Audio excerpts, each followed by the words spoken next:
politicians that we have elected, they don't have our interests in mind. They generally have special interests in mind. There's such a disconnect between the people and the ruling class. It was always pushed, you have to go to college, have to go to college. That's always the pressure when you're in high school, is you have to go get a college degree or you're not going to be successful. And that's just not the case. You're a mechanic. In your professional opinion, should Massachusetts eliminate the car inspection? You've got people saying that the world's going to end in 10 years if we don't go all electric. They've been saying that for 30 years. How do you differ from Julian Sear?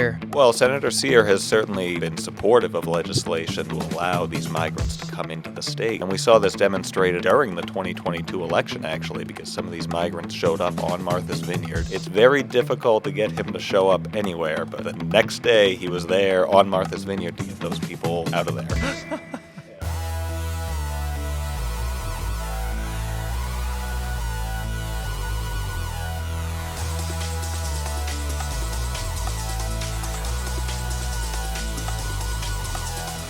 Hello everybody, welcome back to the Sons of Liberty podcast. Today we're kicking off a new series called Candidate Spotlight, where we interview local candidates and see their perspective on the hot button issues facing our state and our country. Today we're honored to have Chris Lauzon, candidate for Cape and Island Senate seat here in Massachusetts. Chris, thank you for coming on. Yeah, thank you guys for having me. I appreciate the opportunity to talk to your listeners. Before we get into the issues, just tell the people watching, who are you and why are you running?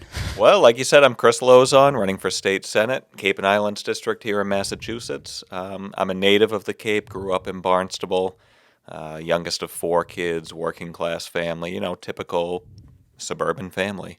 And I went to Barnstable High School, went off to college in Louisiana, thought I was going to be an archaeologist, went to LSU, which was a great experience. But that was during the Obama years. The economy wasn't great. And, it's really difficult to actually make a living doing that sort of thing. So I came back to the Cape. I think a lot of us usually try to leave the Cape because we think there's greener pastures somewhere else, and that's really not the case. But I think it used to be that way, and then recently, there's been so much industry brought to the Cape. Yeah, it's pretty much the same everywhere. Yeah. So, I ended up coming back to the Cape. I worked for the high-speed ferries over to the islands for a few years, but then I got kind of dragged into the family business. Which is inevitable sometimes, but, third-generation auto repair in Hyannis. My grandfather started it 40 years ago, and my father's been there for 25 years, and I've been there for the last 10 years. And that's actually where I met my wife. She came in for an oil change, and apparently she was happy with the service, because we have 4 kids, Nice. And we're married, so and we're raising our family in Barnstable now. So in 2022... I actually ran for this seat as well. The incumbent is now in his 4th term. I was hoping to stop him at 3, but unfortunately we didn't make it happen. In 2022, I got in really late. I had never been involved in politics. I think pretty typically, I was aware of politics, but not involved at all. A lot of people pay attention to some of the things that are going on, but they don't feel like they can actually participate in that actively. So I got tired of just kind of sitting on the sidelines and watching everything go in the wrong direction. Now, was it because of that spurred you into politics, seeing the issues, or was it for some other reason? Well, like I said, I'd always been aware of things that were going on. I'd always had an interest in politics, but certainly what we've witnessed in the last few years acted as a catalyst. Government overreach on a lot of different issues. And just the general, again, having grown up on the Cape, watched how it's changed in the last 30 years, just watching everything go in the wrong direction, honestly, and watching our leaders not actually lead on these issues and solve any of these problems. So I felt, the desire to jump in, the passion to try to make a difference. And I got my wife's blessing, which obviously is the most important thing. But then we had to figure out, how are we actually going to do this? Because like I said, I had never been involved in politics in any fashion. So I just got out there and started meeting people and, pulled my papers. And it was really an eye-opening experience. And it really proves out the best part of our political system, that an average person can get involved and can make a difference. I met state representatives, state senators, congresspeople, the governor. I met all these people that I otherwise never would have, just as a mechanic, making a living, raising my family, but that proves out how really, like I said, the best part of our political system, that the average person can get involved and can make a difference. Yeah, for sure. And I think we're going to see a lot more of people like you because, we've just been living the American dream, having our own businesses, working, raising our kids. Meanwhile, the politicians that we've entrusted to do the job have not been doing the job. So it's our job to step in. And so I appreciate that you're in the race, of course. And, Absolutely, yeah. That's an important perspective to keep. The politicians that we have elected, they don't have our interests in mind. They generally have special interests in mind.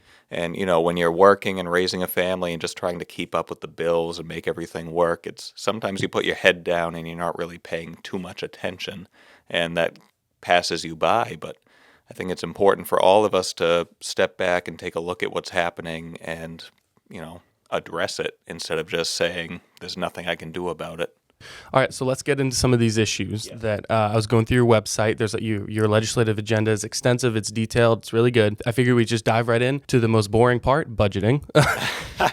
So boring but important. Very important, yeah. And it seems like, I've never managed billions of dollars like the Massachusetts government. Like, I don't know. Do you know what the budget is? 54 billion, I believe. Okay, yeah. We've got a lot of pharmaceutical companies in Boston, so it's way more than most other states in New England. Yeah. I've never managed billions of dollars, but I've made a budget before. It's not that difficult, but at the same time, the legislature has failed to create a budget for the following fiscal year for 13 years in a row in time. Yes, they have a deadline of July 1st every year for the following fiscal year. And it's been 13 years since they filed that and passed it on time. And this past year was the exact same thing. Why?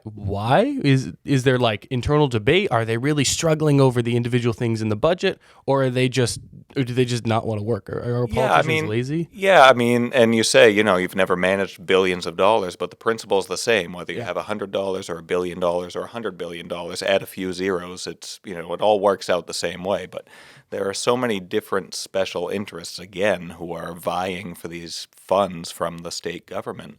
And we see this on the local level as well. I'm a member of the Town of Barnstable's Financial Advisory Committee. So I deal with the Town of Barnstable's budget as well, reviewing things and making, recommendations to the town council when it's requested. And again, you have all these different interests, and there's government funds available for different things. Everyone wants a piece of that pie. I think it's important for people to remember here in Massachusetts, our state government is supermajority Democrat. So when you see gridlock on Beacon Hill, it's not because of the minority party Republicans, it's because the Democrats are not agreeing with each other. The state House, House of Representatives in Massachusetts is 160 members. There's 134 Democrats, 1 independent, and 25 Republicans. State Senate, 40 members altogether. There's 36 Democrats and 4 Republicans. So whatever the Democrats want to do on Beacon Hill, they can do it without even talking to the Republicans. So sometimes you'll see blame cast on the Republicans for holding things up, and that's just not accurate. Whenever you see a stalemate on Beacon Hill, it's because the Democrats are fighting amongst themselves. And it really just points out how broken our government is and how important it is to get more voices from the opposing party up there so we can actually affect change. Because the status quo is not working. What are the different factions within the Democrat Party right now? Well, certainly, just like on the national level, you have the far progressive left, and you have the more conservative, moderate Democrats. And we do see some infighting on some issues like the gun bills and things like that. You have the more moderate Democrats who vote against those things. But ultimately, it passes no matter what because, again, the Democrats have a supermajority. So, really that breakdown we're seeing nationally and on the state level, those far progressive left versus the more moderate Democrats. Who are these special interests you keep alluding to? Well, obviously, like you mentioned, pharmaceutical. Every business interest, every healthcare industry, insurance, there's any number of them. And there's PACs associated with those. There's unions associated with those. There's a whole host of people who are trying to influence legislation. And I think it's important. You can look at, campaign finance information on specific candidates and see where they're getting their funding from, what industries their donors are associated with, what unions they're getting money from. And all of that plays a role in the legislative agenda. Would you be for something like, you know how they get these omnibus bills where they group together all kinds of funding that seemingly don't have any relation to each other? Would you be for something, some people have proposed, let's just vote on the one specific thing, so you're not grouping something like healthcare with something like we're Christians and abortion. I'm not grouping you anything, but like things that we believe are murder. So, and that applies to every issue.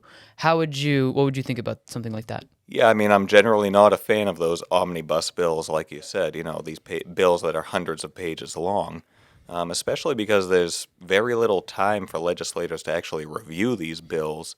If they decide they want to take it to a vote, that can be done, within a day. Right. They can present the bill and vote on it. There's very little time that's guaranteed for review.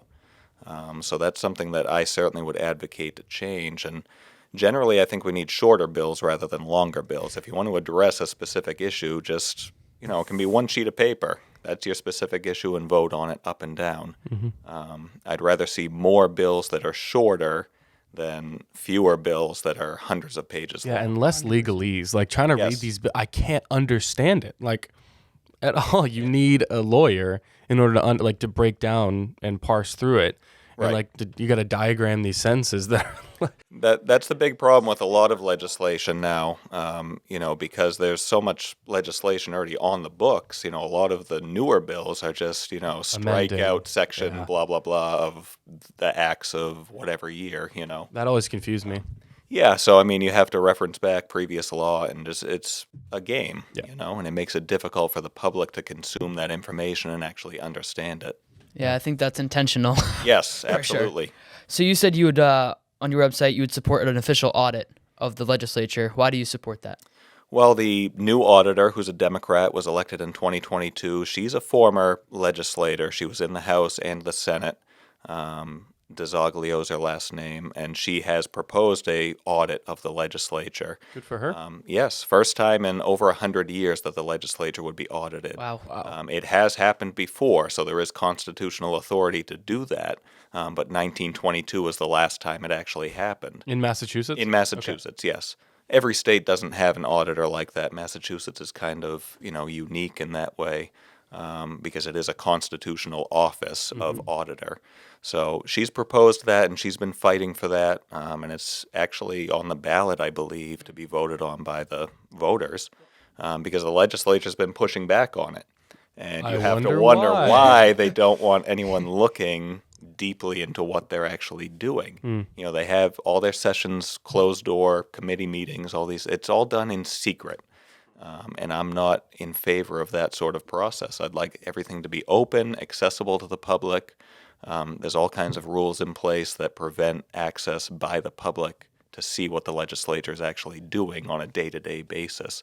And that needs to change. And if the auditor's office can actually perform their duty, then that provides the public with a lot of information. And I think that's why there's such a disconnect between the people and the ruling class, the politicians. Even the minority leader, Republican minority leader, has been there for 30 years.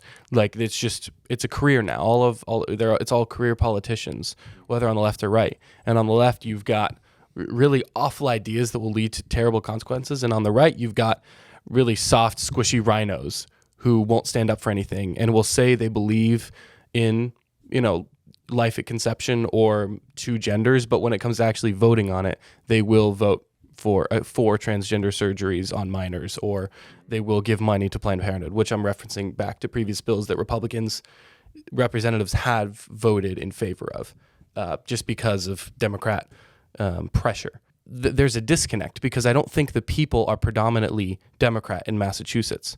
That's my personal opinion. Part of the reason is because the Massachusetts legislature is currently exempt from the Freedom of Information Act, which you mentioned. Why is that? Like, what could their excuse possibly be to be exempt from that? Yeah, I'm not really sure what their rationale is for that, but it is in Massachusetts general law. The section that governs Freedom of Information Act explicitly exempts the legislature from the provisions of that bill. It applies to everyone except the legislature, and the state government basically is exempt. So again, it's another tool to keep the public in the dark about what's actually going on. things that happen behind closed doors, correspondence that's sent to and from legislators. And I'm not about that. I'm all about an open process. The public is the boss of our legislators. It's not the party leaders. It's not the Senate president. It's not the, House Majority Leader or anything else. It's the people who elect them who are the boss of our legislators, and they deserve to know what's going on. And that's why I certainly would file legislation. Whether or not it would go anywhere is another story, but I would certainly stand up and fight for legislation to remove that exemption, because I think everyone has a right to know what's going on Beacon Hill. Agreed. And I think that we've stood down for so long, and we fear the government now in Massachusetts. You talk to anybody, they're afraid of what Maura Healey's doing. They're afraid of what the woke progressives are doing. And that's, like you said, that's not how it's supposed to be. The government should be afraid of the people that if they do something that's so egregiously wrong, they can be taken out. And I think that we as conservatives, we as people who believe in the Constitution and believe in America, we should say we shouldn't put up with this anymore. We should stand up. Anybody who's considered running, who is a conservative, do it. Just go for it. Absolutely. Throw your hat in the ring. Yeah. And, constitutionally, I think a lot of people forget the Constitution is not a restriction on the people. It's a restriction on the government. It protects the rights of the people from the government. So when we think about these things that are going on, it's important to remember the government is the one whose rights are limited, not the people. So we need to stand up and fight for those rights and, not accept what's going on when we know that it's wrong. Yeah, and the rights they're not granted by the government. The Constitution doesn't grant the rights. They just outline what they already are because they're given to us. They're inalienable by our Creator, as the Declaration said. So one of those rights is the Second Amendment that they put in there for a reason. We had Toby Leary on our podcast to talk about the crazy gun bill that I'm sure you know about that was passed in the House, and now it's going on to the Senate. And again, they're talking about it behind closed doors. You support the Second Amendment. You said that on your website. And what do you think the most egregious part of this bill is? Oh, there's so many. And again, it's, an omnibus bill. Like you said, it's 140 pages or whatever it is at this point. They changed it a little bit it from started the original version. HD 4420, and it's gone through like a bunch of different changes. And then now there's someone in the Senate who's going to be drafting their own version. Right. Yes, the Senate will draft its own version. The House passed it as 4139. But the Senate will come up with its own version, and once that passes, which I'm sure it will, again, because of the number of Democrats in the chamber, then both chambers will reconcile those bills and pass a final version, or vote on a final version, I should say.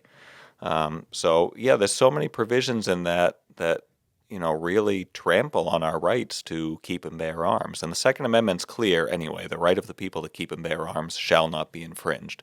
So if you want to strictly think about it in a constitutional sense, then any restriction on owning firearms is an infringement upon that right. And that bill specifically, it implements all kinds of undefined, burdensome regulations on the training that's required to get a license to carry, on the requirements of gun retailers, the licensing process for retailers, how they store the firearms on site, and they're all undefined. There's no clear regulations in there. It just says that there will be more regulations. It doesn't say what exactly it is. So, and, having unclear legislation, it's really the worst kind of legislation because it should be clearly defined what the government is trying to do when they pass a bill, and then it can be judged as whether or not it's constitutional.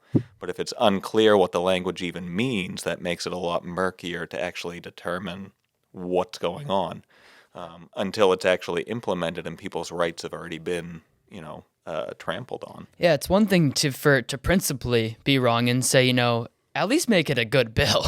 Like, at least make it things that, make sense and that aren't wishy-washy, like you said. Like, at least do that so we can debate about it and talk about it. And even Toby talked about it when we had him on, and he's like, if a bill makes somebody a criminal overnight, it's not a good bill. Oh, absolutely not. And, Toby certainly is, more educated on the nuances of it than I am. He's very knowledgeable on those things. So, I wouldn't presume to speak more intelligently on him than him on that. And I think that's something critical for our politicians to understand as well. It's that, Me as a state senator, I'm not an authority on all of these issues. I rely on people who are authorities, someone like Toby Leary, people who are involved in that and who live it. I mean, he studies it, he knows it back and forth. I would rely on people like that to inform my position on these things, in conjunction, obviously, with the constitutional principles. At the end of the day, everything I would support has to be aligned with the federal constitution and the state constitution, because that's the oath of office that you take as a legislator, governor, whatever position you hold. Yeah. Refreshing. For sure. I mean, Yeah. you don't hear a lot of people just won't even talk about the Constitution. They get so focused on the issues, and the issues are important. But again, at the end of the day, again, you swear your right hand, you take an oath, and that oath shouldn't be something that's like, oh, it's just a formality. It's something we do. Like, no, that's a legitimate oath to the people. And I think some of these people we should consider making them be accountable to that oath, because you took an oath to the Constitution, which says the Second Amendment, and that's what, again, Toby was talking about. He's obviously, we could go on and on. Absolutely, yeah. I mean, if somebody takes an oath and violates that oath demonstrably, then there are processes in place to remove those people from office, and that would be something to consider. Yeah, politicians are not elected necessarily. They're elected by the people, but they're not elected to. They're elected to represent the Constitution, because the reason we have representatives and it's not a democracy mob rule and the 51% rules is because the people can be fickle. The people can be wrong. I know you might get libertarians mad when you say that, but the majority can be wrong. So you elect a representative to kind of be a barrier between the people's will and total anarchy. He's there to kind of, the tough job of taking the crap from everybody, both good and bad. Absolutely, and that's why we have a republic, Yes. constitutional Yes. republic, rather than a democracy. Yeah, so we're here to represent the Constitution, because sometimes the will of the people will violate the Constitution. Right. And you could argue, there are more people than not in Massachusetts who favor a total gun ban, or because the bill bans semi-automatic rifles, an entire class of guns. But are we accountable to the people or to the Constitution? You're elected by the people, but what are you accountable to? The Constitution. So you have to uphold the Constitution. Yeah, it's a nuance, but it's not something that's talked about, I don't think, quite enough. And our state government, it seems like our state government doesn't like conservatives. It's pretty obvious. But in general, it doesn't seem like they like the citizens of our state. With the way they favored illegal aliens, it just boggles my mind. We have given the illegals ability to drive, thus giving them the ability to vote under our current system and laws. And as of right now, some of them are actually living at the Cape Cod military base for free. Yet some Massachusetts veterans have been kicked out of low-income housing in favor of illegal aliens. Why does our state government favor illegal aliens over the citizens of its own state? That's a good question. And the whole situation with the migrants, it's turned into a complete disaster, and it's because of bad policy. Obviously the ultimate problem is the federal government ignoring our law down at the border, allowing people to come in unchecked. They give them a court date 7 years in the future and say, we'll see you then. With an Xbox and a gift card and a Right, plane exactly. ticket. And, all kinds of benefits, go wherever you want to go, and, hopefully you'll show up to this court date. But here in Massachusetts, obviously we can't control that. On the state level, we can't control what the federal government's doing. But here in Massachusetts, the progressive left has implemented laws that incentivize these people to come to our state. And we've seen that through the quote-unquote Family Mobility Act, which allowed undocumented people to get driver's licenses. We've seen that through the misapplication of the right to shelter law, which was intended for Massachusetts residents, citizens, when it was enacted about 40 years ago. And that, all of these things coming together have really displaced Massachusetts citizens and legal residents in favor of these illegally present people. And that's a big problem. And we've seen that all across the Cape, at Joint Base Cape Cod, in Bourne at a hotel, in Yarmouth at a hotel. There were some out in Eastham briefly. So they've been all over the Cape, and it's displacing our own people. Like I said, we already have a housing crisis. We have a shortage of resources and energy issues and infrastructure issues, and that just compounds those problems. So, and then Governor Healy, in the original statement was we have to house these people no matter what. We have an obligation under the Right to Shelter Act. But then once it started getting out of control, she decided, well, there's going to be this artificial cap of 7,500 families. And she's actually been sued by, again, the progressive left is actually suing her over that. She's not woke enough. The left Exactly right. You can't put a cap on that. And, I mean, they have a point. You can't have your cake and eat it, too. You can't say, on the one hand, we have to house everyone who comes into the state, and then on the next, a couple months later say, well, we're going to cap it at this number. That's what happens when leftist ideology hits reality. Yes. Yeah, you have to, follow the statute. You can't just decide what you're going to do. So that's the big problem. And, I would be in favor of amending the right to shelter law so it's, clarified. It was intended for Massachusetts citizens, but that should be clarified in the legislation so that it can't be misapplied like it has been.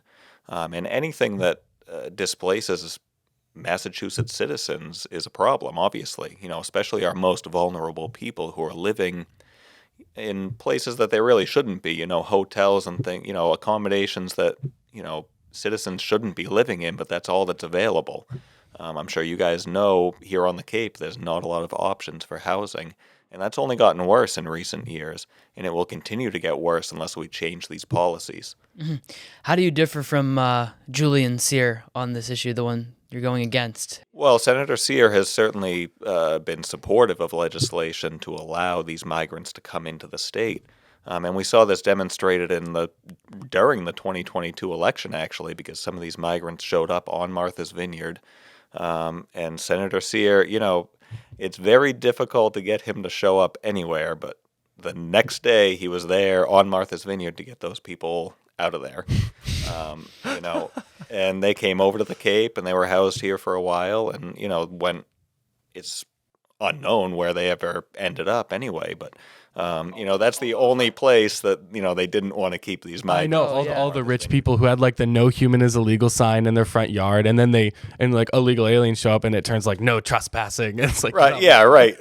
Which like standard. Yeah, I don't want to disparage the people of Martha's Vineyard. I mean, people when they showed up, the average people in the community there helped them because in one sense I can't blame people for wanting to come here.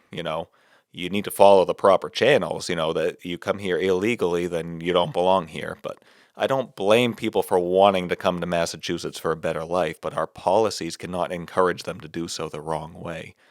So I think it's really critical to separate that because, the left, whenever you talk about this issue, the other side always wants to paint you as, you just hate these people, you're a racist, you're this, you're that. That's not what it's about. It's not about the individual people. It's about our policies. I'm very sympathetic to people who want a better life for their families. We all want that, but there's a proper way to do it. And if you come here the improper way, there's a price to pay for that. And you don't belong here if you're not here legally. And at a point, it becomes enabling, too, in terms of if you love somebody, you can't allow them to do something that's harmful to them. You look at these hotels in New York City, we did a video on it, and it's sad. Like, the conditions in those hotels, like, they're letting them get away with anything. Like, they're drinking, there's kids, there's the human trafficking issue that is a whole nother thing. And it's sad. It really is sad to see the people in conditions like that. And we have a governor and we have a legislature that just seemingly, they actually don't see them as human. They see them as just almost like cattle to just bounce around and throw different places. And I think that we have, as conservatives, a more generous and a more charitable view because the government clearly isn't putting them in places that are good for them, and they're using them as political pawns, really. Yeah, at the end of the day, they do end up being political pawns. Yeah. And those games are played on both sides. But, here in Massachusetts, it's the Democratic legislation that's allowing this to happen. And even, it's still pending now, but Senator Sear has been very supportive of a bill to make Massachusetts a sanctuary state. It was first introduced when he was a freshman senator. He's been supportive of it ever since. We're not a sanctuary state? I thought we are not a sanctuary state. Okay, no, there are some. The difference, the definition sanctuary state versus what the right to shelter law actually means? Well, the right to shelter law was intended for, like I said, Massachusetts citizens who, and by statute, families or pregnant women who don't have, children who are already born, as a way to keep those people from being on the streets. That was signed into law when Governor Dukakis was in office in the 80s, and it never was applied to new arrivals in the state until the past couple of years, because the intention, that's not what it was for. So, it's been used as an excuse. The Democratic Party, the supermajority who runs the state, they've used that law, misapplied that law to allow these people to come in and give them housing. And I mean, we have homeless people living in our communities who can't get housing, people living in the woods, people living in their cars, and they're, again, being displaced in favor of these illegal migrants. And that's a big problem, and it's, again, a misapplication of the law, and almost intentionally so. The law is not vague like they're trying to make it out to be. It specifically states who it applies to and who it doesn't apply to. So the fact that it's being used for these new arrivals in the state, that's just not how it was drafted. So we know it's bad now. So what would making us a sanctuary state, what would that actually do in terms of changing the way the policy works here? Well, so there's all kinds of things that have been, eroded over the years, even like agreements between local sheriff departments and ICE, for removing violent illegals who are here, people who commit crimes while they're here illegally. All of those agreements have gone away. These things are happening even without passing that sanctuary state legislation, but that will really just give the state free rein to continue these policies, and make it legal, quote unquote, for the state to implement these policies. And it again displaces our own people, and it has a bad effect on our communities. It makes the quality of life for all of us worse when we accept these things, and it's not a positive thing for any of us. So what would be your biggest solution? Like I mean, obviously it's not a one-stop thing, but what is it that you're offering that's so different? Well, certainly I wouldn't support any of those things that he's supporting. Yeah. I mean, that's really the most critical thing, because it needs to be clear that, if I, when I get elected, like I said, we've got 4 Republican state senators out of 40 right now, so I would be number 5. So the most critical thing is just, one, not to support the policies that Senator Sear is currently supporting. So, and then obviously promote policies to push things back in the right direction. But it's going to be a struggle to get those things passed through the legislature, obviously. But if we have less senators on Beacon Hill supporting these bad policies, I mean, that's where we have to start, obviously. We have to start going back in the right direction. Yeah, and you'll have an opportunity to draft your own version of these bills as they come Yes. through. I mean, when it's just 5 of you, I don't know how well it's going to do, but at least you have that ability. At least it's something, Well, you have the gotta voice, start and you have to, somewhere. right, Yeah. absolutely, and that's what I'm saying. People are able to speak. Yes. What is your opinion of the wind farms being built off the coast of Martha's Vineyard? There's all kinds of debates being had about this, whether it's a good idea or not. Do you see the push as to this green energy idea, shifting away from fossil fuels and all these things? Is that a good idea, or is it just hurting Americans, or what is your perspective on it? In general, all of the above on energy. If it makes sense and it's a viable solution and a viable energy source, then that's great. I'm all for it. I don't buy into this, idea that we need to abandon fossil fuels or the world's going to end. Obviously we all want to be good stewards of the environment. We want a clean environment, all of that. That's not in dispute at all. But I don't think that it's, again, you got people saying that the world's going to end in 10 years if we don't They've been saying go that. all electric. They've been saying that for 30 years. So, and the wind farms specifically, I think, again, there's multiple layers because the turbines themselves are in federal jurisdiction. So that part of it was pushed through by the Biden administration. They greenlit that whole thing as soon as they came into I wonder if office. Obama had anything to do with that. Well, I mean, it all started, years ago. But, Yeah, okay. when Trump was president, it kind of stalled out. And then when Biden got in, it really got the green light. So the turbines themselves, that's a federal issue. But then where the power is coming in to Massachusetts, I mean, that's a local and a state issue. So there's 3 separate projects out there right now. The power cables for those are all coming into Barnstable, my hometown, the biggest town in the Cape and Islands district.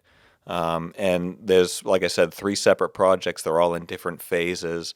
And there's a lot of concern about the amount of power that's going to be coming in and coming through our beaches, through our residential neighborhoods, into substations in residential neighborhoods. We're talking about huge amounts of power. And these substations are going to have on site, hundreds of thousands of gallons of dielectric oil, which is a hazardous material. So there's a lot of environmental concerns associated with that. And a lot of people don't consider that.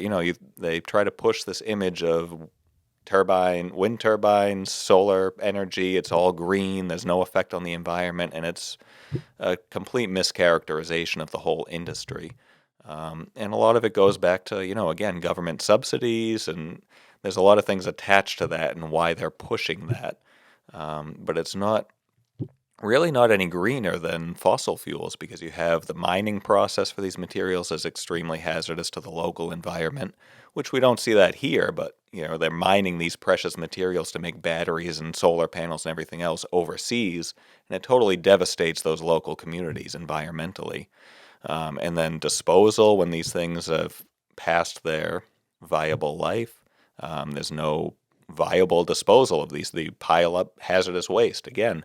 And these substations in Barnstable that they're proposing, that if there's any sort of leak or a fire or anything else on those sites, it could have a devastating effect on our groundwater. The Cape has a sole source aquifer, and the sites that they're proposing in Barnstable, if there is a leak, it would go directly into our groundwater, and that would affect the entire Cape. So Oh my God. that's something that there is It's a a group. huge concern. It's a tremendous concern, yeah, for the entire Cape. Like I said, not just Barnstable, but there is a big group in Barnstable that's fighting back on that. And the state is kind of, squashing those concerns and just trying to push it through. But there is a group in Barnstable that's kind of fighting back against that. And we'll see what happens. Again, the people need to raise up their voices and pay attention to what's going on, instead of being kind of fed this narrative that's not accurate. Like I said, I'm all about viable energy, whatever's best, whatever makes sense economically. I mean, we can't bankrupt ourselves over this either. That's the other thing. It has to be economically viable. And a lot of people point to Europe with their offshore wind, but Europe is very reliant on France's nuclear energy as a fail-safe. They use a lot of natural gas. So, I mean, this misnomer that wind energy is, the future, it's really not. In my opinion, I don't view it as a viable alternative. It certainly can supplement in certain places, but it will never replace other forms of energy. Yeah, so this ties into another issue. Utility costs, they're going up, up, up, and people are concerned. Obviously, this is a big issue, like hundreds of dollars. My parents have a few homes in Plymouth, and I know it's not your district, but all over the state, they're just going up. Like, it's absurd. How does that tie into that issue of rising utility costs, and what can we even actually do to fix that? Well, we need to make, viable energy sources available. And, Governor Healy, when she was the Attorney General, she prevented a natural gas pipeline from coming into Massachusetts. A few of them, I think, too, yeah. Yeah, I believe it was more than one project. But, so she prevented the flow of cheaper natural gas into the state, citing environmental concerns and, the typical talking points. But now they're completely ignoring that with the wind energy. So, they talk out of both sides of their mouths on these issues, and ultimately it ends up costing us, the citizens, taxpayers, more money. I know my utility bills have been everybody's utility bills have been going up. And there's this false notion that those are going to go down as a result of the wind turbines that are going up. I don't see that being the case. There's going to be significant maintenance costs associated with that. The power that is transmitted, it's not going to come. They were estimating 7 cents a kilowatt hour. That's not going to happen. So I think we need to be honest with people and clear and provide as many different viable sources as possible and not prevent the influx of that into the state. New England has the highest energy costs in the country. And the Cape certainly has even higher energy costs than the average in New England. So we need to make those things available, instead of kind of shoehorning ourselves into this decided agenda. Our decision should not be based on an agenda. It should be based on whatever's best for the people who live here. Yeah, and why can't we just bring back American innovation? Like, we have smart people here. Let's put them to work. Like, I think so many businesses are shackled by these regulations that they put on. And there's a place we do need to be good stewards of the environment, but at some point too, we need to pay. We need to be able to pay for these things. We have the best resources under our grounds more than any other country, but we ship off carbon emissions to other countries and act like, oh, we're such angels over here.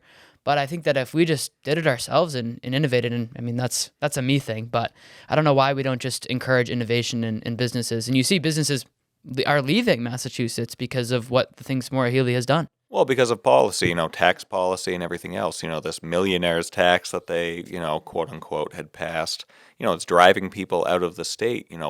Businesses, wealthy individuals are being driven out of the state because there's no incentive to stay here. And we're seeing as a result of that, they were promising higher tax revenues, but we actually have lower tax revenues. So that's, again, these policies that are being implemented, we're being sold a bill of goods that's not the reality. Right. And we need to go the other direction. Going back to the fact that you're a mechanic, I wanted to ask a question about that. So I was curious, only 14 states in America require car inspections. I know it's totally derailment, but this is just a kind of a nuanced question. It's a more tongue-in-cheek question. I've been curious about this. In your professional opinion, should Massachusetts eliminate the car inspection, and would you add that to your legislative agenda if you had the support? The state inspection regulations in Massachusetts, there's two parts of that. There's a safety part and there's an emissions part. Any vehicle that is newer than 15 model years has to pass the emissions test. So if your check engine light is on, you don't pass inspection. That has to be addressed. If your car is younger than 15 years old, if it's older than that, then it doesn't matter. But every vehicle that's on the road, whether it's a Model A or it's a brand new Tesla, it has to pass the safety part of it. So that's your emergency brake, your suspension, your steering, tires, things like that. And I think it is important to maintain the safety component of it because we don't want unsafe vehicles on the road. The emissions thing, I go kind of back and forth on. I mean, it's kind of arbitrary. Again, once it's 15 years old, they exempt it from that. So what does it really accomplish? I mean, it costs people a lot of money sometimes to fix vehicles because of an emissions-related failure that doesn't actually really affect how the vehicle operates. So that, I'd be willing to look at that from the emissions standpoint. The safety component, I would not be in favor of removing that because I think it is critical to keep our roads safer. And I'm licensed as a state inspector. I don't actively have a state inspection station at our repair shop, but I am licensed. I took the course. I know the regulations, and the safety component is important. But it is kind of arbitrary, the emissions part of it. Mm-hmm. It could be changed, and I'd be open to that. And, tying in with vehicles, too, the governor just proposed all kinds of tax increases, possible tax increases related to excise. Vehicle mileage tax has been proposed. What? So, yes, this is mileage tax. Yes, that's been proposed in the past. But it's getting some more traction now because the governor, we're losing tax revenue as a result of these policies. So just and add we're more spending taxes. Exactly. We're spending more money on the migrants who are coming here. So we have, we're going in two different directions: lower revenues and more expenses. So the budget that's going to be coming out for fiscal 25, there's a lot of things that need to be squared in that budget because it's gone in a totally different direction than a couple of years ago when we had a $4 billion surplus. We're looking at a deficit now. So, and I've been hearing more and more about, mileage taxes on vehicles and increased excise taxes. And, in the governor's proposal, she's trying to put that on local municipalities. Municipalities, towns, cities, whatever, will have the option to increase excise taxes or increase meals taxes or increase room taxes at hotels. And, I'm all about local control of issues. I think that's, critical. We should keep more control on the local level rather than the state level, but I'm not in favor of raising those taxes at this point. People are already overtaxed. We should not be taxing our citizens more. Yeah, it's so obvious. If you want to get more tax revenue, which is not necessarily a bad thing. If you want more tax revenue, lower the taxes, thus incentivizing more entrepreneurs to come to your state. There'll be more innovation, more people will get hired, and you will get more tax revenue than you know what to do with. I mean, I'm sure they'll find a way to waste it, but Right. Well, that's the but thing. I that's- mean, we need more responsible spending, and we Mhm. need more, incentivizing bills to keep people in the state. Like I mentioned, the millionaires tax that was passed in 2022 by ballot initiative, that's driven people out of the state. So the premise of gaining, well-to-do people, quote unquote, paying their fair share, that's just driven people out of the state and actually reduced tax revenues. Yeah, because rich people already pay the most in taxes, which completely destroys the left's pay their fair share argument. Because, I mean, even if the percentage is smaller, they make so much money that ends up, the amount of tax revenue that they're giving is like so much more. Well, than the gross average amount person. is huge. Yes, Yeah, yeah. absolutely. And there's a lot of things that go along with that, too. When you have these businesses in the state, employing people, there's taxes associated with that. It's not necessarily about the individual tax rate. It's about what is being contributed overall by that individual, by businesses that they might have, even by their purchasing. If you have a wealthy individual and he's purchasing, a Lamborghini or something, the state's getting tax revenue from that, and that's employing somebody in the state to sell him a car and fix the car. And there's a lot of things that go along with that instead of just whacking somebody on their income tax. Yeah, we don't need more taxes in this state. I mean, we've had enough. Taxachusetts, they call it. So Yes. Yeah, I mean, it's true. And I certainly would be looking closely at all taxes, fees, all of that stuff, because there are plenty of things that can be cut, and I would be in favor of cutting whatever's not needed. So you just said you're in favor of more local government, which is awesome. It's a really good thing to have. The local municipalities have a lot of power because they're closest to the people.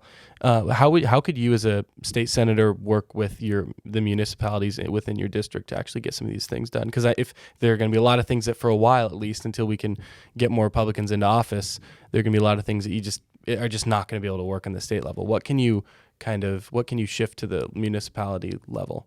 Right. Well, again, tax revenues, and I'm all in favor of keeping the money on the local level to begin with, rather than sending it to the state and then begging the state to send it back. Right. Interesting. Okay. So I certainly would like to look at a lot of the regulations regarding state funding for local aid and try to keep that money on the local level instead of sending it to the state. The way our schools are funded through Chapter 70 aid. The way our housing policy is on the state level. I'd like to, housing, to touch back on that again. I know we briefly touched on it. Chapter 40 is the housing policy in the state. I would review every section of that chapter. 40B is the affordable housing program. I think it's been a disaster. I mean, that's been in place for, I think, 60 years, and the housing problem is worse than it's ever been. 40B really is kind of an end around to allow development that normally wouldn't happen, that the localities may or may not even want to happen, but it's an end around for developers to go past the town, go directly to the state and get approval for projects that they want to do, as long as they have a certain percentage of quote-unquote affordable units there. They can pretty much do whatever they want, whether it complies with local zoning or anything else. So is the idea that when a lot of people come to an area, when you have a lot of developers building new homes and there's so much more people, is the idea that is what jacks the price up and that causes the crisis? Or what exactly is causing like the housing crisis? Why are the interest rates so high? Why are the costs so high? I mean, in my neighborhood, a house just sold for $815,000, and it's your average 3-bedroom, two bath house. Right. Like, why? Well, there's so many components to that, and like obviously the interest rates, that's a federal thing. But it's been kind of languishing for so long that these problems have all compounded on each other. Obviously, here on the Cape, you have, second homes and rental homes and things like that. And that's been the case forever, but that's become much more of an industry in recent years. And that's something that, has certainly contributed to the rise in housing costs and the lack of long-term rentals in favor of short-term rentals. And we've seen a lot of corporations actually buying up properties on the Cape to use as short-term rentals. If you drive especially further down the Cape, past Dennis into, all the way to Provincetown, you'll see a lot of signs out in front of, single-family homes for these corporations that have bought those properties as short-term rentals. So that takes stock out of the local supply, Those houses are not available for families, people who are starting out who need a place to live. So that jacks up the prices as well. And I think we need to really look at, for me, I'm in favor generally of lowering taxes, but on something like that, when you have a corporation coming in and buying up single-family homes to use it as a short-term rental, revenue business, I would consider, allowing local towns to implement a higher property tax on those properties that are owned by a corporation, taking those properties out of the housing stock to try to dissuade companies from doing buying too many. Yeah, that's just crony capitalism. The reason we have capitalism is we believe it's such a good system is that it promotes families, not huge corporations, so that billionaires can go have nice vacations and they buy like Bill Gates buying up farmland all across the country. I know that's a separate issue, but that's an example of it. No, we don't want that. We shouldn't let these people do. Personally, I don't think we should be letting these people do that. And similar, for sure, let the towns tax them. Favor a family with two parents in the home. I don't think that's a bad thing at all. Absolutely, yeah. And that is something that the state would have to work on to allow towns to do that, to have, sort of a progressive tax rate where you have corporations purchasing multiple properties. If they own, say, more than 3 properties in the same town, you can charge them a higher tax rate on the property. That's certainly something I would look at, and that was actually proposed. There was a candidate in 2022, a Democrat, who was running against Sarah Peake, actually, in the primary, and he had proposed something similar to that as a possible option to try to reduce the number of short-term rentals and kind of readjust the housing market. And that's only one component of it, obviously, but that's something that we certainly should look at. And just, I'm in favor of more development, but it has to be sensible. It has to make sense. I'm in favor of density, again, where it makes sense. Sewering is an issue that every town on the Cape is dealing with right now, but, we need to put density of housing in places that have access to sewering, have access to public transportation, places that are already densely developed that have maybe underutilized properties along main routes, Route 28, Route 6, further down the Cape. There's all kinds of properties that are abandoned or underutilized. They're already densely developed, but not in a way that makes sense, So I'm very much in favor of putting more housing in those locations, density of housing, because we do need, obviously single-family homes, but we also need apartments for people, young professionals who are just starting out. They don't have a family. They don't need to rent an entire house, and a lot of people don't want an entire house. They just want an apartment somewhere. So we do need, a wide variety of housing stock, and we need to incentivize that. And another thing that I hear, to shift issues again to education, I hear we need trades. We need people in the trades, because all these jobs that we talk about, if we want to have more housing, there's going to be people working. And right now we don't even have enough people that are skilled enough to be carpenters to work on these sewage plants, because we tell so many kids that we need to go to college and they need to get $200,000 in debt so they can have a gender studies degree or whatever else. So what would be your opinion on that in terms of opening up trade schools, things like that, letting the free market, stop pushing college on kids and things like that? Yeah, I couldn't agree more. Me as a mechanic, I certainly think that the trades are very, wise field to go into for anyone. And I went, I'm kind of in both worlds because I went off to college. It was always pushed, you have to go to college, have to go to college, have to go to college. And I think a lot of people, from my generation and certainly right up to the present day, that's always the pressure when you're in high school is you have to go get a college degree or you're not going to be successful. And that's just not the case. Our trade schools, the new Cape Cod Tech facility is phenomenal. I went there recently with my son because he's thinking about going there.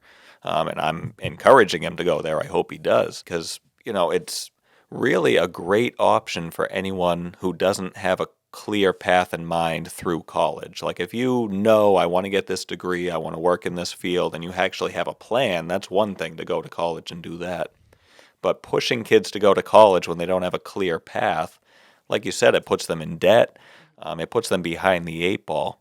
Whereas if you can go to a technical school, get an actual skill in high school, they have a great program. If you maintain your grades, you can actually work while you're in high school instead of actually attending classes. Once you're an upperclassman, you can go to work instead of going to class. So you can actually make money in your field, get yourself established, and right out of high school, you can be making really good money. because there's such a huge demand for these trades. And I've seen it firsthand. I can't hire anybody as a mechanic. I mean, we really could use somebody, but there's nobody getting into the field, or so few people that, the competition from other shops is very difficult. And that's all the trades, mechanics, carpentry, electricians, plumbing. There's a shortage of all of those. Yeah, and you spoke about it more individually too, but also the whole society. We need these people. We should be telling people this is a valuable job. It's not just monotonous and you're working on a car underneath all day. Like, those are things that people need more so than a lot of these other things. Well, right. Our society comes to a standstill if we don't have tradespeople.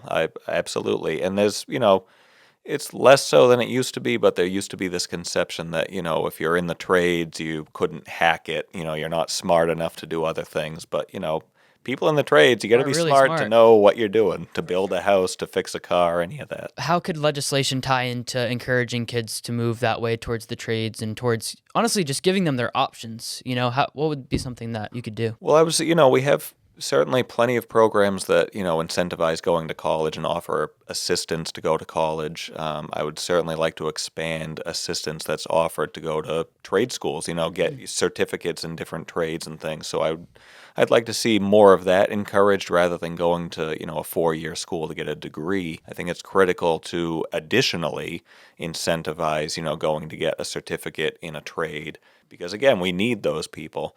And, I would encourage the technical school, here on the Cape at least, over in Harwich, they have a tremendous amount of people wanting to get into that school. It's exactly the opposite from when I was in school. They were begging people to go there because, again, it was kind of looked down upon wrongly. And it has gone the other direction, but we need to encourage our kids that, if that's the path you want to take, there's nothing wrong with that. Yeah. So on the state level, I certainly would be in favor of, directing assistance and funding towards encouraging that rather than only encouraging, a 4-year degree at a college. Agreed. And even things like nursing, like we need a lot more nurses too. And Yes. that's something I didn't even know. You don't even have to go to a 4-year, or I thought it was all this kinds of schooling, but after like 10 months, you can get your LPN and you can work at a nursing home and they need people there. And after like 2 years, you can get your nursing and then you can continue to go to school while working and while making money. And I think this is another solution to the housing affordability crisis because those are all good, high-paying jobs without the college debt attached to it. So I think that we should be encouraging kids to go that route. Yes. Setting people up for success right out of high school is a great thing. And I mean, my wife is actually a nurse, and she wishes that she had gone to the nursing program while she was in high school. She did it after the fact. But I mean, again, the local technical schools, I know Upper Cape has a great nursing program. That's actually where she went, but not as a high school student. She got her, work done there though. So, I mean, yeah, that's a great thing, and that's a great point. We should be setting our children up for success as adults so that they can be successful, they can stay in the community, and actually afford to live here. Shifting to another issue on the education thing, Julian Cyr, your opponent, he proposed a bill that, according to his website, when signed into law, an act regarding free expression would prevent book removal due to personal or political views in public and school libraries. Further, it would empower school librarians and teachers to determine access to age-appropriate materials in school libraries. And to overturn a school librarian's selection determination, the bill would require a review process by the school committee based on clear and convincing evidence that the material is devoid of educational, library, artistic, or social value, or is not age appropriate for any student in the school.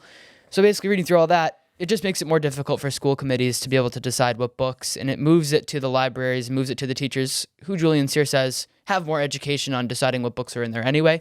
What is your opinion on that? Well, I'm against the bill. When I first saw it, and he testified alongside Representative Moran, who has the House version of that bill, and I watched their testimony. I watched some testimony from citizens who were also there or virtually participating. And the provisions of that bill, it's all about taking control away from parents and from school committees. Like you said, it makes the librarians essentially, a dictator in the library. Whatever they say is going to go, because it becomes almost impossible to challenge the librarian's, determination on if that book should be there. And it's not about, for me, it's not about again, it's a mischaracterization by Senator Sear and others on the left that this is about, equity, quote unquote, and LGBTQ rights and all of that. That's not what it's about at all, and it's not about banning books either. I mean, I'm not in favor of banning books at all. It's about determining what's appropriate for a school library, though. If somebody wants to go out and buy these books on their own, then whatever, more power to you. But in a school library, we should not have material that is sexually explicit accessible to students. That's just, basic decency as far as I'm Common concerned. sense, yeah. Whether it's LGBTQ related or it's straight, it could be, we don't put Playboy magazines in school libraries. So why are we advocating to have books there that explicitly describe sexual acts? Smut. Yeah, I mean, and again, I'm not about banning books or, censoring anything, but it's not appropriate in a school library. And the way the bill is written, so that if it's not appropriate for any student who's in the school, that really leaves it very open-ended, especially in high schools where, the argument can be made, well, the oldest student in the school, it's appropriate for them, so we're going to have it available to everyone who's in the school. It just, none of it's appropriate, and that's not a decision that the school should be making. It really takes the control out of parents' hands to control what their children are exposed to. And it takes the whole, they are couching it as, more local control by saying the librarian has control, but it takes the control out of the hands of the school committee, like you said, and ultimately out of the hands of the parents. Because the school committee is elected by the people, Yes. by the parents.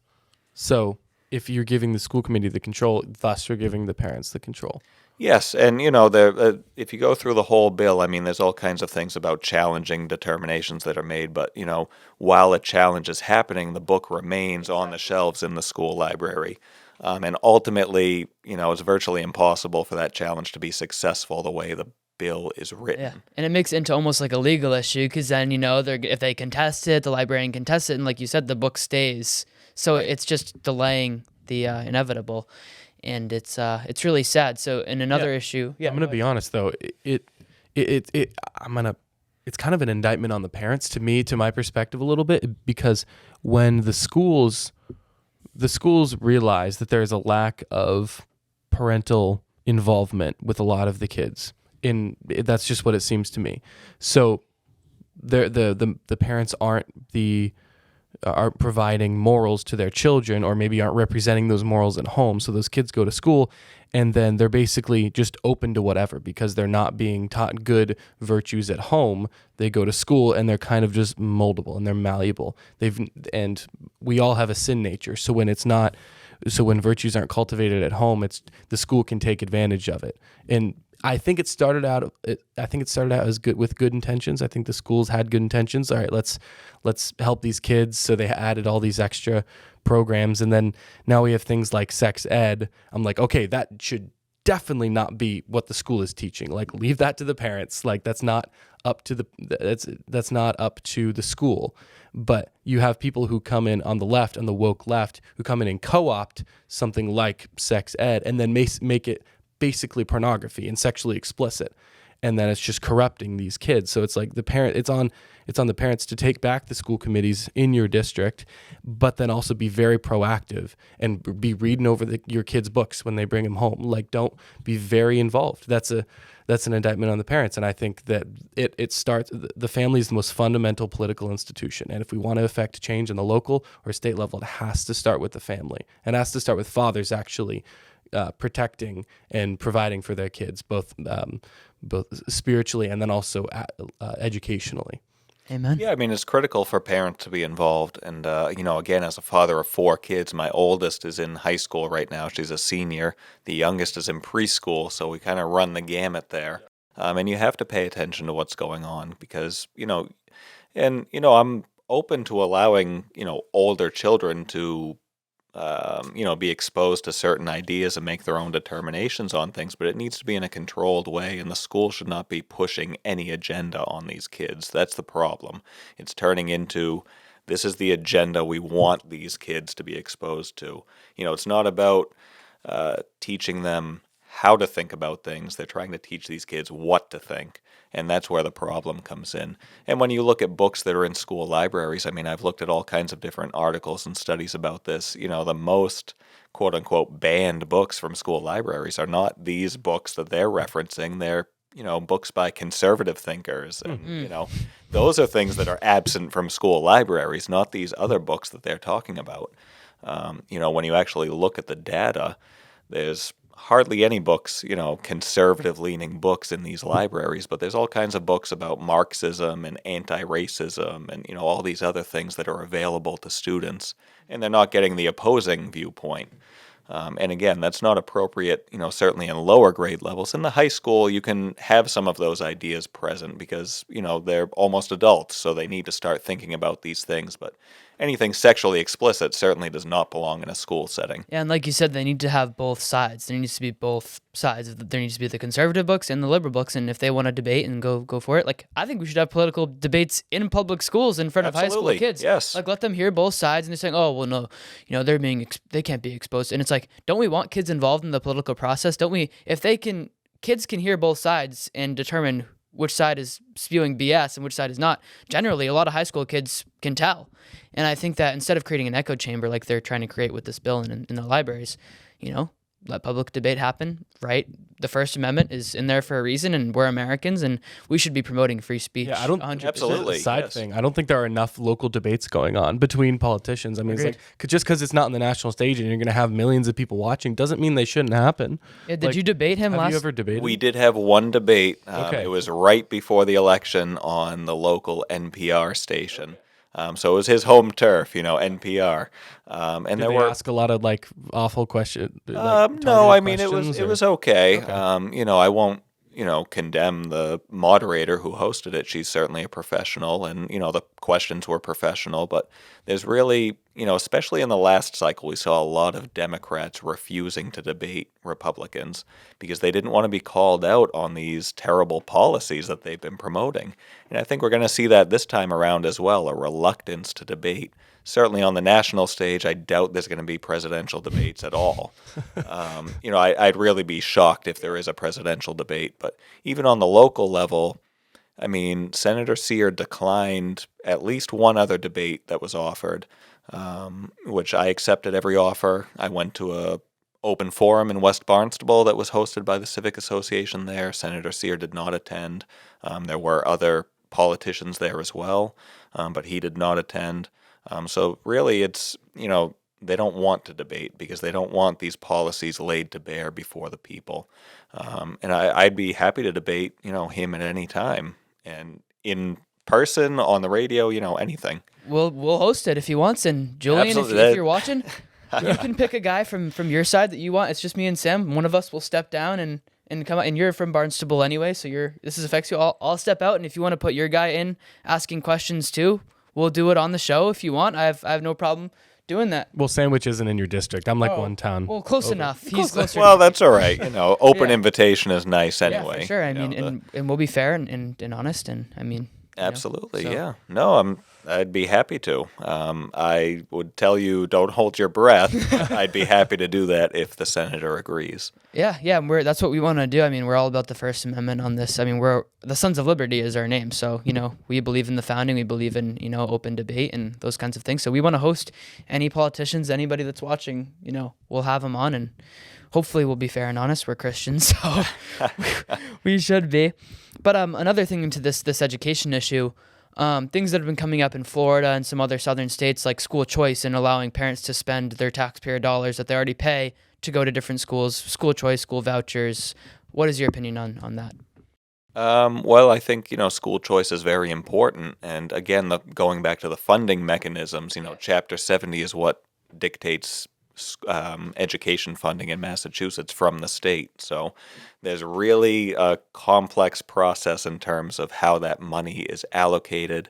There's different formulas based on economic status of students, and you know, if they need language assistance, there's money associated with that. There's all kinds of different variables there, and there is a process in place for school choice where a parent can put their child, in a different school and have that money redirected from the school district, but it's really a burdensome process as far as how the money is actually allocated, because it goes to the original school district and then that school district refunds it to the other school district, and it's really a overly complicated process. So for me, again, simple legislation is best. So I would certainly look at that process and I would simplify the process so that funding goes directly to the school of choice of the parent, wherever the child is going. Yeah, and even for homeschooling, like why can't it go just Well, directly absolutely, to the yes. parent? There's a lot of homeschooling Yeah. going on, especially now.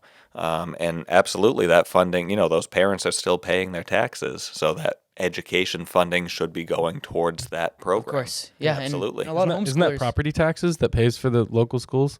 Predominantly, yes, Okay. property taxes. Abolish goes the towards property that. tax. Just my opinion. It makes us serfs, not citizens. But I just want to throw that in That's a there. separate. That's totally separate. That's another podcast. But yeah, I mean, I think 100%. And I think a lot of these schools, you see the studies, and a lot of schools with less money actually do better than so these schools that are getting pumped. I mean, Chicago would have the best schools if sending money to schools fixed the problem. So I think what we're teaching kids matters more than, how much money we send. And obviously, there's Absolutely. nuance to that issue. But if I was a legislator, which we'll get into later. Well, maybe someday. We'll get into that in a different podcast. I'm so glad you came on. And again, I'm sure we'll invite Julian on for the podcast too to come on. And he wants to share his issues. And Yeah, again, certainly. for the debate. But what would be your quick pitch, your elevator pitch? I've said this on like the last few podcasts. Why should the citizens of Cape and Islands vote for you over Julian Sear? Well, I think if you want to change in direction, if you're not happy with the way the state is going, you need to vote differently. Senator Sear represents the establishment, the supermajority who's been running the state for a long time. He's in his fourth term. He has not solved the issues that he ran on originally in 2016. By every metric, these things have gotten worse. Homelessness, housing costs, energy costs, the drug epidemic, which we didn't even touch on, That's a huge unfortunately. issue. But I mean, that's been spiraled out of control while he's been in office. And I don't lay all these things at his feet, but what he's been doing has not made any of these things better for the people of the Cape and Islands. His priorities are out of whack. He's not in touch with the average person in the district. He's not representing their interests. He's not accessible to them. He does not hold regular office hours in the district. He doesn't make himself accessible to the people of the district. I will do all of those things. Those things will change with me as the state senator for the Cape and Islands. I'll hold regular office hours. If you send me an email or give me a call, I will get back to you personally. I'll be accessible and I'll listen to the concerns of the people, and I will work collaboratively to try to find a solution for that, because that's what the role of a state senator is. The legislative part of it is important, but also the community part is important. And I think here in Sandwich, you guys have State Representative Exaros, who does a fantastic job with the community aspect. And I mean, that's really the model that I would follow. It's the exact opposite of what Senator Sear has been doing. He makes himself inaccessible. I will be accessible. And, I'm just a regular guy raising my family here, so I want them to do well. I want everyone else's family to do well. And that's why I'm running, to make things better for our families and, the residents of the Cape and Islands. Yeah, we didn't even get into the drug issue. All the fentanyl coming across the border, causing such issues here in Massachusetts. Do you want to talk about We that can for a touch little on bit? that briefly, yeah. And, the one solution that the senator has been proposing, since he got into office was these so-called safe injection sites, which to me is just completely the wrong direction. You're going to have sites where drug users can come in and use their drugs under medical supervision. Wow. Under the premise of, well, we'll be able to save their life if they overdose. But, I'm more concerned with preventing these people from doing drugs to begin with. Mm-hmm. So I'm all in favor of more funding and more resources for drug prevention. I'm not in favor of safe injection sites. I'm not in favor of decriminalizing any drugs, which is also something that he has proposed. Decriminalizing possession of controlled substances is something that he supports. And I would not be supportive of that. I think we need harsher penalties on people who, peddle in drugs. Yeah. If you're possessing and certainly distributing a controlled substance, that's a very serious thing. And that should be dealt with harshly, in my opinion. And it's not right now, and that's not a priority for our current state senator. Yeah. I know someone through a friend of a friend who died because he got drugs off the street that was laced with fentanyl. and Yeah. he just died. And he had struggled with it for a while, but then it just he didn't mean to take fentanyl. It was just laced with it because it was off the streets. These drug dealers need to be held accountable. I mean, that's If you're asking the Absolutely, Sons of Liberty podcast, You're on- if they know, give them the death penalty. If they knew that there is fentanyl in these things, like, that is murder. If you It is knew 100% fentanyl murder. was in that drug and you gave it to someone and sold it to someone for your profit, that's one of the most evil things that you could do. So if you're asking us, Yeah, I mean, and there's so many people, I've talked to so many people here who have been directly affected by that. Their children have died from an overdose, or, there's so many people who have struggled with addiction. And our politicians talk about the issue and say they want to help, but they don't actually implement any changes to help. Again, it continues getting worse year after year. And I would work on actual solutions to make that better. I mean, it's not, again, just like the migrants, it's not to disparage the person, but there's a problem and we need to deal with it. Agreed. And we need to recognize that, it's not right what's going on. We need to do something else. Yeah. Yeah. We the people, we're taking power back from our government who is catering to special interests, and we're bringing it back to the people, and we're doing it through people like Chris Lauzon. So thank you Absolutely. for coming on the podcast. Yeah. Do you want to promote your website or anything Yes, about please, the campaign? certainly. Yo, plug everything. Plug everything. So you can reach me. My website is votelauzon.com. It's vote, Lauzon.com. You can sign up as a volunteer. You can sign up for our emails. You can certainly make a donation to the campaign. That's very much appreciated because we need funding to, run ads, do mailers, put signs out, all of that stuff. So that's a critical thing. And, the opposition is certainly well funded, so that's always needed as a Republican in Massachusetts. But anyone who wants to get involved, please visit my website. You can follow us on Facebook as well. Twitter, all kinds of social media. So please, even to be what I would call a 30-second volunteer, give us follows on social media, share our posts, like everything, just spread the message. That helps tremendously. But again, I'll be accessible for anyone who's reaching out. And even if you don't live in the district, you might not be able to vote for me, but I can vote for you on Beacon Hill. So There we your go. support is Amen. critical. And Awesome. we'll drop those links in the comments too, or in the description of the video too. And Great. conservatives, don't let liberals outspend us. We have more money than them. Don't do that. Pony up, cash-filled conservatism here. Let's go. Come on. Again, thank you for Appreciate coming it. on. My Thank name you, is guys. Sam Mealy, My name is Hunter Young. and we are the Sons of Liberty. Thank you guys.